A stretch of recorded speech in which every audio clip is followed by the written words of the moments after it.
बहुत बड़ी कुर्बानी है असातिज़ा की। सुबह से आते हैं बेचारे गर्मी में सर्दी में, और शाम तक जो है आप 12-12 घंटे, 12.5-13 घंटे तक ये उस्ताद यहाँ पढ़ाते हैं। कितनी बड़ी कुर्बानी है अपनी सारी चीज़ों को कुर्बान करके।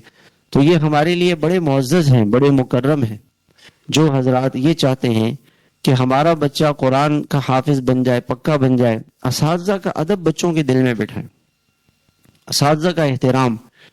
हम ये अर्ज करते हैं कि जो बच्चा कमजोर हो पढ़ने में, शरारती हो, कोई बात नहीं, वो बच्चा पढ़ लेगा इंशाअल्लाह। लेकिन अगर कोई बच्चा बेअदब है, उस्तादों का बेअदब है, माँ बाप का बेअदब है, तो वो महरूम हो जाता है। तो बच्चों के दिल में असातिज़ा का अदब एहतराम, मदरसे का अदब एहतराम, इससे इंशाअल्लाह हमारे ये बच्चे अल्लाह वाले बनेंगे, नेक बनेंगे। अल्लाह इनको कुरान करीम की अजीम दौलत अता फरमाएंगे। अल्लाह हम सबको अमल करने की तौफीक अता फरमाए।